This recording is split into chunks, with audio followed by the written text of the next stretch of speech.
김경래 최강시사 2부 시작하겠습니다. 조국 장관 사태에 관련해서 1부에서 더불어민주당 김종민 의원 연결해봤고요. 2부에서는 먼저 오신환 바른미래당 원내대표 연결해서 관련 얘기 좀 여쭤보겠습니다. 지금 검찰개혁 관련된 법안이 패스트트랙에 올라가 있잖아요. 이 부분이 어떻게 되는지, 선거법과 이게 연동이 돼 있는데 여기에 대한 이견들이 지금 본격적으로 나타나고 있는 것 같아요. 관련된 얘기 좀 여쭤보겠습니다. 오신환 원내대표 연결돼 있습니다. 안녕하세요. 네, 안녕하세요. 오신환입니다. 네, 김종민 의원은 억울하다 이런 말씀을 하셨어요. 조국 장관 사퇴에 대해서. 네. 한마디로 얘기하면 억울하다는 입장이신데 어떻게 보십니까? 저는 이게 어떤 지금 검찰에서 수사하고 있는 범죄 사실 여부를 떠나서 네. 이미 인사청문회 기자 간담회 과정에서 국민들이 너무나 큰 실망을 한 것이거든요. 이게 우리 사회가 갖고 있는 정의와 공정의 가치, 네. 그리고 조국 장관이 그동안 SNS를 통해서 얘기했던 본인의 말과 삶의 내용들이 너무나 달랐기 때문에 네. 거기서 오는 분노와 실망감들이거든요. 네. 그러니까 국민의 그 마음들을 정치권이 온전히 그걸 받아들였다면 저는 지금까지 이렇게 사태가 오지 않을 것이다 이렇게 보고 있습니다. 늦었다 이런 말씀이신가요? 네네, 그렇습니다. 근데 이제 그 검찰의 수사라든가 이런 것들이 좀 무리했다. 이게 정치적인 수사였다. 그리고 뭐 야당의 정치 공세도 무리한 선을 넘어간 정치 공세였다. 이게 이제 김종민 의원의 아까 주장이었거든요. 여기에 대해서는 어떻게 보십니까? 아니 지금 뭐 검찰이 수사 중이긴 하지만 네. 드러난 사실들 또 언론을 통해서 밝혀진 것들만 봐도 네. 그것이 왜 민주당에서 보는 무리하다라고 보고 있는 것인지 이제 국민들이 생각하는 그 정서와 너무나 이게 동떨어져 있는 거예요. 국민들의 뭐 과반 이상이 지금 조국 장관은 물러나야 된다. 그리고 애시당초 장관으로 임명되면 안 된다라고 얘기를 끊임없이 했음에도 불구하고 네. 결국에는 대통령이 결과적으로 밀어붙인 거 아니겠습니까? 네. 그래서 지금의 사태를 맞은 거고 또 국민들의 지지가 떨어지다 보니 결단을 내릴 수밖에 없는 그런 과정까지 온 것이죠. 네. 어제 대통령이 관련된 얘기를 수석 보좌관 회의에서 했습니다. 매우 송구스럽다. 이게 2번 얘기를 했는데 오신환 원내대표는 대국민 사과를 요구하셨어요. 그러니까 요 정도 갖고는 안 된다 이런 뜻인가요? 대통령께서 인사권자로서 그리고 지금의 사태 지명에서부터 사퇴까지 66일의 시간 동안 네. 온 대한민국이 국론이 분열되고 완전히 전국은 블랙홀처럼 조국 사태로 빨려 들어갔잖아요. 네. 근데 이것이 그냥 단순히 송구스럽다 정도 표현으로 끝날 문제는 아니다 이렇게 보는 것이죠. 네. 이 모든 책임은 어쨌든 대통령의 오만과 독선에서부터 이 국민이 반대하는 조국 장관을 임명하는 데서부터 네. 시작된 거 아니겠습니까? 예. 그러니까는 과거 같으면 인사청문회 정도 수준에서 저렇게 많은 의혹과 국민들의 문제 제기가 있었으면 대통령 임명을 안 하는 게 원래 순리죠. 근데 그것을 강행했고 결국에는 지금 35일 만에 사퇴하는 그 결과를 낳게 됐는데 네. 이 부분에 대해서 상세하게 또 진지하게 대통령께서 언급하고 사과를 하는 것이 당연한 도리다 저는 이렇게 보고 있습니다. 어제 대통령이 이제 송구스럽다라고 얘기한 것도 있지만은 조국 장관이 검찰 개혁에 일정 정도 역할을 했다. 그러니까 본인 스스로는 이제 불쏘시개 역할을 했다고 했고 대통령도 그 부분에 대해서 상당히 평가를 했습니다. 디딤돌을 마련했다. 뭐 이런 평가를 했는데 이거에선 동의하십니까? 어떠세요? 저는 왜 조국 장관과 검찰 개혁을 등식으로 만들려고 하는지 네. 그거 자체가 잘 이해하기가 어려워요. 네. 그러니까 이미 이 검찰 개혁의 시대적 과제는 오래전부터 흐름상 논의돼 왔었고 네. 그리고 이미 국회에 법이 지금 상정돼 있는 상태이며 네. 지금 조국 장관이 와서 했다고 하는 내부적인 뭐 특수부 축소하거나 포토라인 없애거나 뭐 이런 부분들은요. 예. 그 이전에 이미 대검의 윤석열 총장이 발표를 한 이후에 일주일 뒤에 이어서 똑같은 것을 반복한 것뿐이 아니고 네. 그리고 만약에 했다 손치더라도 지난 2년 6개월 동안 이 정권은 그리고 민정수석으로 있을 때는 왜 그것을 하지 않았나요? 그리고 특수부를 이 정권 들어서 특수부 검사가 2배 이상 늘어난 것은 어떻게 얘기할 수 있는 겁니까? 그동안 적폐청산에 특수부를 그렇게 이용하고 정권이 활용해 왔으면서 네. 이제 와서 본인이 수사를 받으니까 특수부를 축소하고 폐지해야 된다? 그 진정성이 너무나 느껴지지 않잖아요. 제가 예. 검경소위 위원장을 하면서 사개특위에서 네. 분명히 이 직접 수사를 줄이고 그 방향으로 나가야 된다 이렇게 끊임없이 얘기를 해왔었어요. 네. 그런데 그거와 달리 다른 방향으로 지금 패스트트랙 법안들을 지정해 왔거든요. 예, 그래서 이제 뒤늦은 감이 있지만 어쨌든 직접 수사를 줄이고 네. 그리고 수사 기소를 분리하는 그 방향으로의 검경수사권 조정에 있어서는 제가 처음부터 주장했던 바이기 때문에 네. 저는 그 방향에는 동의합니다. 예. 근데 왜 이제서 하느냐라는 것이 저는 아쉬움이 있고 네. 진정성이 좀 결여돼 있다 이렇게 보는 것이죠. 그 거꾸로 얘기하면요. 그러니까 오 대표님은 그러니까 지금 뭐랄까 왜 이제서 하느냐가 아쉽다고 하는데 지금 막 좀 속도를 내고 있잖아요. 예컨대 뭐 네. 국무회의에 올린다 오늘 열릴 그리고 당정청에서 그렇게 결정을 하지 않았습니까? 뭐 이렇게 빨리 좀 진행이 되고 있는 부분들, 이 부분은 어떻게 보십니까?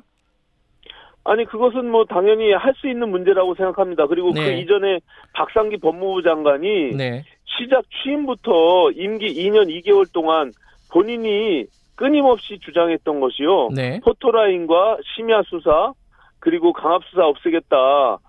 피의사실 공표 없애겠다라고 주장을 해온 거예요. 예. 근데 그것을 이제서 이렇게 손쉽게 할 수 있는 것을 왜 2년 6개월 만에 이렇게 지금에서 하냐는 거죠. 네. 그리고 그것은 오히려 대검에서 무슨 검사장급 차량 안 쓰겠다 하는 것들은 이미 다 1년 전에 발표했던 내용들입니다. 네.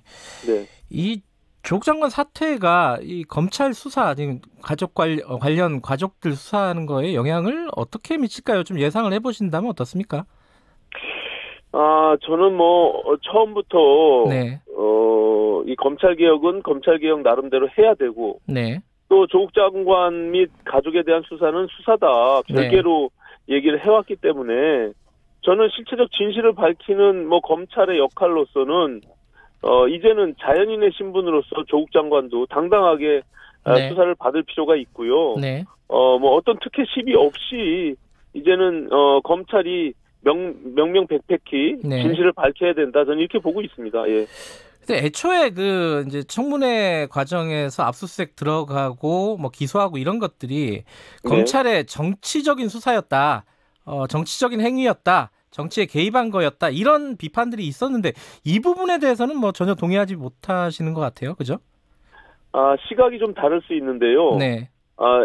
많이 알려져 있진 않지만 네. 그 검찰이 여러 차례 그 압수수색 영장을 법원에서 기각시켰습니다. 네네. 그리고 현재로도 아시다시피 핸드폰에 대한 부분이나 네. 계좌 압수수색이 10건 하면 한두 건 정도 인용이 돼서 처리가 될 정도로 법원이 지금 이 부분에 대해서 굉장히 가로막고 있는 측면이 있거든요. 네. 그런 측면에서는 초기의 수사가 제대로 이루어지지 못하고 미진하게 진행된 부분들이 있어요. 오히려 수사의 처음 시작은 사실은 압수수색에서부터 시작하는 거거든요. 네. 근데 그것들을 오히려 이 정권에서 조국 장관이 차지하고 있는 그 위치나 지위 때문에 오히려 수사가 방해받은 측면이 분명히 저는 있다 이렇게 보고 있습니다.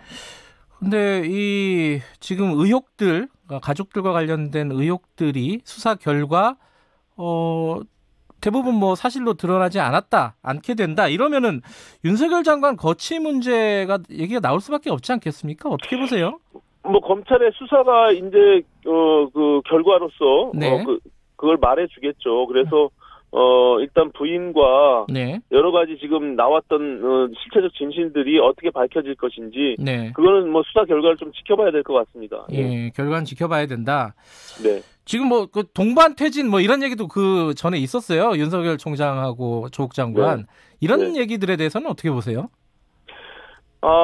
아시다시피 검찰총장이 네. 정치적 독립과 중립성을 확보하기 위해서 일부러 법을 개정해서 2년의 임기를 부여한 겁니다. 네. 그래서 검찰총장의 지위는 굉장히 독립적인 상태에 돼 있고요. 네. 그로부터 검찰의 수사나 이런 부분들이 정치적으로 네. 독립이 되어야 된다는 측면이 있는데 너무나 과도하게 지금 사실은 수사를 진행하는 부분들에 대해서 정치권에서 압박이 있었죠. 대통령이 직접 언급했던 부분들이 있으니까 네네. 저는 앞으로라도 이런 부분들은 정말 있어서는 안 된다 생각합니다.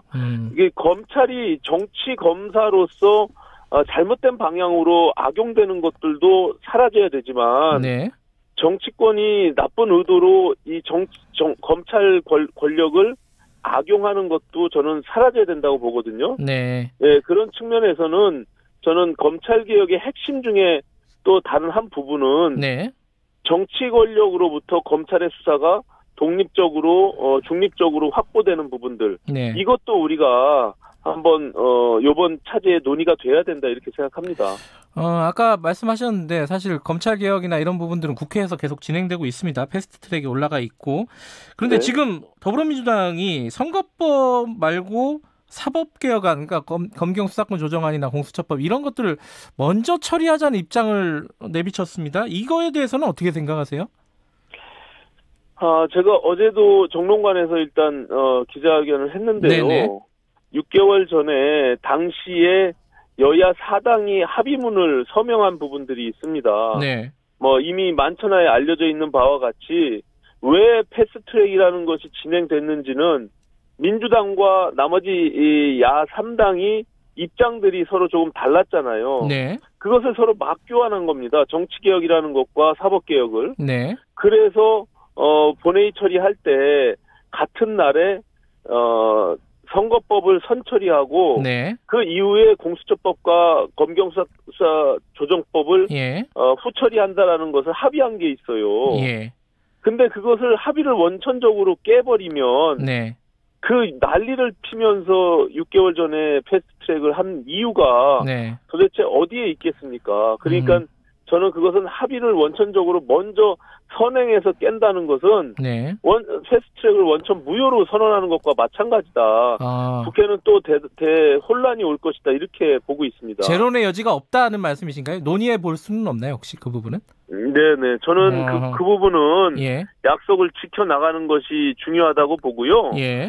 그것이 그렇게 한 달 정도의 시간인데 네. 그렇게 막 밀어붙이면서 해야 될 급박한 상황이었다면 네. 왜 정권 초기에 시작할 때 검찰개혁을 부르짖지 않고 그것을 검찰의 특수부를 악용하면서 정치 권력이 지금까지 2년 6개월의 허송세월을 보내왔냐고 저는 반문하고 싶습니다. 근데 자유한국당은 오히려 또 공수처법은 다음 국회로 넘기자 이러고 있어요. 이 부분에 대해서는 어떤 입장을 갖고 계십니까? 저는 공수처 설치에 대해서 근본적으로 반대하고 있지는 않아요. 네. 다만 이제 그 내용에 있어서 네. 제가 주장하는 바가 있기 때문에 지난번 패스트트랙에서도 제가 반대하는 것으로 비춰졌는데 네. 저는 그 결과적으로 선한 권력이라고 사람을 믿기보다는 네. 공수처라는 그 조직에 대한 제도를 시스템을 어떻게 만들 것이냐라는 네. 부분들에 대해서 좀 머리를 맞대고 이 정권이 아닌 다음 정권, 다다음 정권에서도 그 권력이 정치 권력으로부터 악용되지 않도록 만드는 것이 저는 매우 중요하다 이렇게 보고 있습니다. 그러니까 공수처법은 이번 국회에서 처리하는 것도 역시 원칙이다 이런 말씀이신가요? 그렇죠. 그것도 이미 논의하는 과정 속에 들어있기 때문에 네. 저는 이제 내일인데요. 네. 내일부터 원내대표와 각 당에 한 명씩 해서 총 6명이 이제 회의를 시작할 텐데요. 2+2+2 회의 말씀하시는 거죠? 예, 그렇습니다. 예, 거기서 저는 공수처를 포함해서 검찰개혁 법안들을 논의해야 된다 이렇게 보고 있습니다. 지금 여당은 사법개혁 관련 법안을 먼저 처리하자 그러고 자유한국당은 공수처법은 다음 국회로 미루자라고 하고 이러면 중간에서 바른미래당이 어떤 역할을 해야 될지 그게 좀 궁금합니다. 저는 논의는 충분히 해야 된다 하는 시점이 굉장히 중요하고요. 네. 그것은 또 지금 말씀드린 선거법하고도 연관이 되어 있기 때문에 네. 저는 큰 틀에서 합의를 이뤄야지만이 예. 이 지금 말한 정치개혁과 사법개혁이 같이 성립이 될 수 있다. 그리고 그 성과를 만들어낼 수 있다. 이렇게 보기 때문에 네. 최선의 노력을 다하도록 하겠습니다. 아까 말씀하신 대로 특수부 권한 조정 뭐 이런 부분들은 국회 논의 과정에서 충분히 수정할 수 있다는 입장이신 거죠? 특수부는 지금도 법으로서의 문제가 아니라요. 네. 물론 법으로 강제하면은 뭐 그럴 수 있겠지만 지금 검찰에서 그것을 수용하고 특수수사를 안 하겠다고 하지 않습니까? 네. 그거는 뭐 지금 법에서는 인지수사, 특수부가 수사를 하는 직접 수사를 네. 조금 강제하고 절차를 만드는 그런 내용으로 제가 제출한 법안도 그렇게 되어 있거든요. 네. 근데 그런 것들은 좀 보완하더라도 네. 지금 직접 검찰을 3개로 특수부를 3개로 줄여 나가겠다고 하는 것은 이미 오늘 이제 국무회의에서 네. 의결하겠다고 하는 거 아니겠습니까? 예. 네, 그런 절차들을 해서 하면 되죠. 예. 네. 알겠습니다. 오늘 말씀 감사합니다. 네, 고맙습니다. 바른미래당 오신환 원내대표였습니다.